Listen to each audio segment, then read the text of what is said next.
Islam. 81 tahun kita sudah merdeka. Tanah yang kita injak ini adalah darah para syuhada.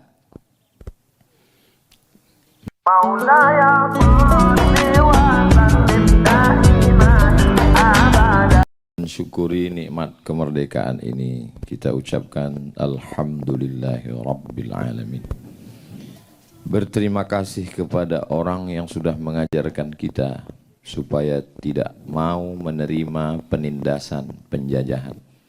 Allahumma salli ala Sayyidina Muhammad wa ala ali Sayyidina Muhammad.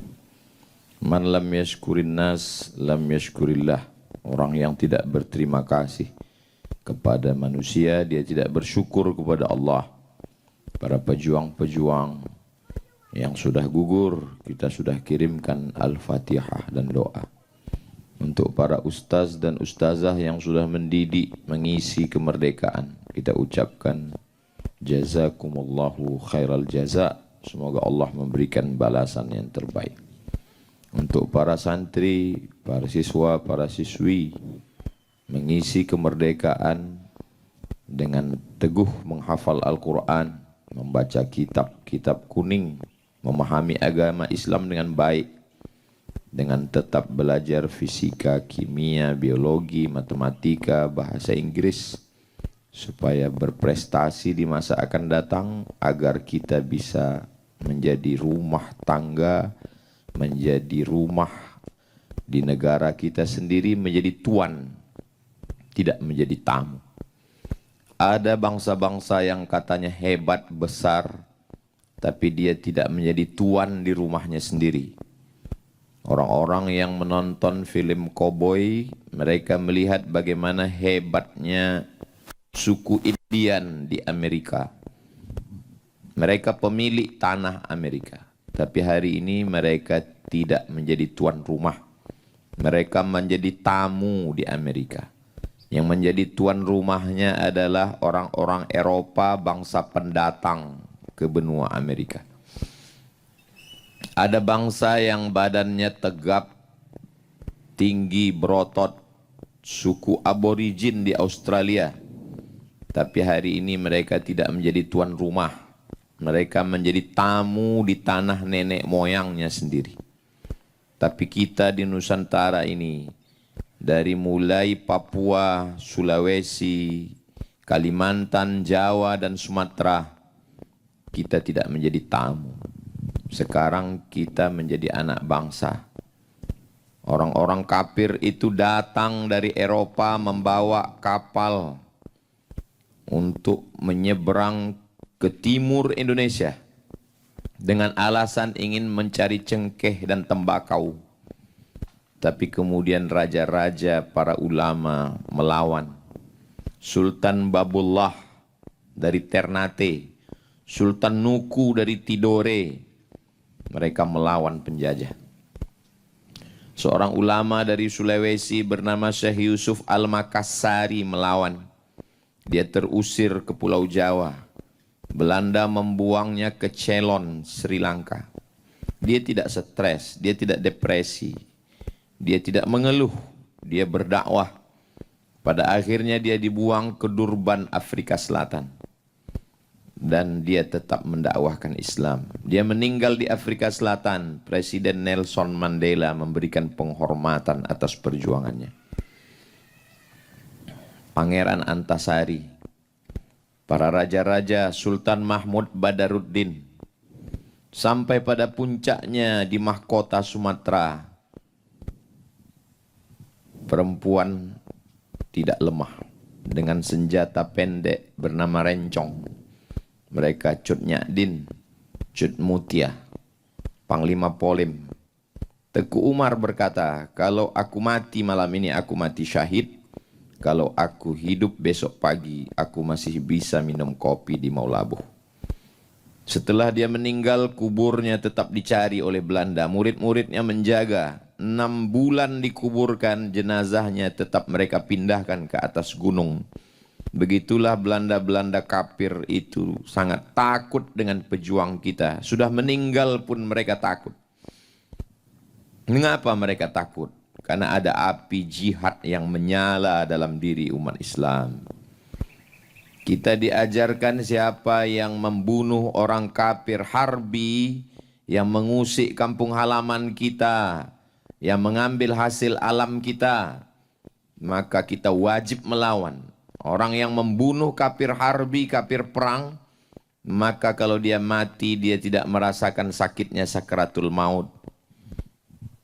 Dia tidak kena pertanyaan mungkar nakir, dan dia tidak kena hisab. Dia langsung masuk ke dalam surga Allah Subhanahu wa taala. Semangat itulah yang dibangkitkan oleh para kiai, para ulama, para habaib, para tuan guru di pondok-pondok pesantren.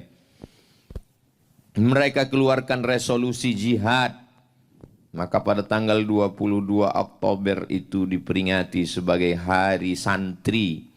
Karena para kiai, ulama, tokoh pesantren berkumpul. Fatwa itulah yang didengar oleh Tentara Nasional Indonesia. Bergejolak, mendidih darah mereka untuk menembakkan senjata, menikamkan pedang dan pisau ke jantung kafir-kafir penjajah itu. Sampai akhirnya mereka memilih tanggal keramat. Kenapa mereka pilih tanggal 17? Karena Presiden Soekarno meyakini kita merdeka karena 17 rakaat. 2 rakaat subuh, 4 zuhur, 4 asar, 3 maghrib, 4 isya. Kenapa dipilih tanggal 17? Karena 17 adalah tanggal turunnya Al-Quran. Menurut sebagian mazhab Syafi'i, nuzul Quran. Mengapa dipilih tanggal 17 Agustus 1945? Karena tanggal 17 hari Jumat, hari yang paling mulia, mereka mengambil keberkahan Sayyidul Ayyam. Kenapa 17 Agustus 1945? Karena 17 Agustus tanggal 9 Ramadan. Orang-orang lapar itulah yang menggerek bendera. Orang-orang lapar itulah yang berjuang meneriakkan Allahu Akbar. Hari ini 17 Agustus 2026, 81 tahun kita sudah merdeka. Tanah yang kita injak ini adalah darah para syuhada.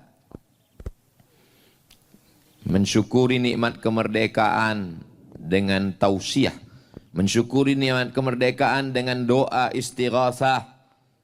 Orang-orang yang mengkhianati kemerdekaan dengan judi, mereka adalah pengkhianat kebangsaan. Ketuhanan yang Maha Esa, tidak ada tempat bagi orang ateis yang tidak bertuhan di negeri ini. Yang tidak percaya kepada Tuhan, silakan keluar dari negeri ini. Karena sila pertama, ketuhanan yang Maha Esa. Orang-orang yang memakan APBN, APBD, mereka tidak punya kemanusiaan. Mereka tidak mengamalkan kemanusiaan yang adil dan beradab. Bangsa ini tidak minta banyak. Mereka hanya minta haknya, apapun agamanya, hak dia sebagai masyarakat. Dia minta kalau dia pergi berjalan, jalannya bagus. Kalau dia sakit ke rumah sakit, syukur-syukur bisa gratis. Kalau tidak, murahkan biaya kesehatan. Kalau anaknya sekolah, subsidi pendidikan. Kalau tidak bisa gratis, murahkan. Buat beasiswa. Kalau sudah sekolah mau kerja, buka lapangan pekerjaan. Kalau dia mau makan, makanannya murah. Pemimpin-pemimpin, wakil-wakil rakyat yang tidak memberikan hak kemanusiaan, mereka adalah pengkhianat kemerdekaan. Orang-orang yang mencoba mengadu domba agama bangsa ini, maka mereka sudah mengkhianati persatuan Indonesia. Segala keputusan di negara ini mesti berdasarkan kerakyatan yang dipimpin oleh hikmah kebijaksanaan dalam permusyawaratan perwakilan. Tidak boleh Mahkamah Konstitusi mengeluarkan keputusan di hari libur, di saat orang tidak masuk kantor. Dimasukkan permohonan, tidak disidangkan. Dikeluarkan keputusan tanpa permusyawaratan perwakilan. Maka mereka pengkhianat Pancasila, pengkhianat kebangsaan. Mereka tidak layak untuk hidup di Indonesia. Negara ini sangat subur, gemah ripah, loh jenawi, tongkat dan batu jadi tanaman. Di dalam tanahnya ada nikel. Pulau ini bernama Pulau Suwarna Dwipa, Pulau Emas. Emas di dalam tanahnya. Di ujung Sumatera ada gas. Di tengah Sumatera, Riau ada minyak. Di Sulawesi ada nikel, ada emas. Di Papua emas bergelimpangan. Tapi anak bangsa hari ini keluar negeri hanya untuk mencari makan. Mereka pengkhianat keadilan sosial bagi seluruh rakyat Indonesia. Mereka mesti ditangkap, digantung, ditembak, dihukum mati. Karena mereka sudah mengkhianati perjuangan anak bangsa. 17 Agustus mesti momen membangkitkan kembali semangat. Jangan salahkan kalau rakyat ini bergejolak, mengamuk. Karena memang karena mengamuklah kita merdeka. Karena mengamuklah kita Belanda kafir itu mati. Karena mengamuklah kita maka PKI itu tidak berani. Jangan diam melihat kebatilan. As-sakitu anil haq, setan akhras. Orang yang diam melihat kebatilan. Mereka adalah setan-setan bisu. Semoga Allah merahmati negeri kita. Kalau ada yang lantang, mereka bukan marah. Mereka adalah orang-orang yang menegakkan amar ma'ruf nahi munkar. Barakallahu fikum. Wassalamualaikum warahmatullahi wabarakatuh. A'udzu billahi minasyaitonir rajim. Bismillahirrahmanirrahim. Alhamdulillahi rabbil alamin arrahmanir rahim maliki yaumiddin iyyaka na'budu wa iyyaka nasta'in. Ihdinas siratal mustaqim siratal ladzina an'amta 'alaihim ghairil maghdubi 'alaihim waladdallin. Amin. Allahumma salli ala sayyidina Muhammad wa ala ali sayyidina Muhammad. Allahumma awsil thawaba ma qara'nahu min suratil Fatihah. Ya Allah, sampaikanlah bacaan surat Al-Fatihah yang sudah kami baca ila arwahi syuhadaina, kepada roh para syuhada yang sudah gugur memerdekakan bangsa ini. Allahumma ja'al quburahum rawdatan min riyadil jinan. Jadikan kubur mereka salah satu dari taman-taman surga. Allahumma ja'al hadzal balada baladan amina. Jadikanlah Indonesia baldatun thayyibatun wa rabbun ghafur. Allahumma dafa'an al-ghala wal waba wal fahsya wal riba wal zina wal munkar. Selamatkan negeri kami dari malapetaka bencana riba, zina, narkoba, malapetaka bencana musibah zahir dan batin. La tusallit alaina bidhunubina man la yakhafuka wa la yarhamuna. Jangan angkat pemimpin kami orang-orang yang tak takut padamu dan tak sayang pada kami. Allahumma ja'al hadzal ma'hada ma'hadan aziman mubarakan fihi. Jadikanlah lembaga pendidikan Ma'had Az-Zahra ini lembaga pendidikan yang dipenuhi keberkahan. Takharraja minhul ulama waz-zu'ama. Keluar para alumni calon pemimpin masa depan, para alim ulama yang akan menolong agamamu dengan harta dan nyawa mereka. Allahumma faqihhum fid din wa 'allimhumut ta'wil. Jagalah anak-anak kami, dalamkan ilmu agamanya, jadikan mereka menjadi para penghafal Al-Qur'an, orang yang faham dan mengajarkan Al-Qur'an ya rabbal alamin. Dan berikanlah ketabahan, kesabaran untuk para ustadz dan ustazah mendidik anak-anak kami ya Allah. Allahumma kama jama'atana fi hadhihi dunya fajma' ma'al habibil mustafa fi jannatikal ula. Sebagaimana engkau kumpulkan kami di dunia bersama, kumpulkan kami juga nanti di surga bersama Rasulullah sallallahu alaihi wasallam. Rabbana atina fid dunya hasanah wa fil akhirati hasanah wa qina adzabannar. Wa sallallahu ala sayyidina Muhammad wa ala alihi wasallam. Walhamdulillahi rabbil alamin.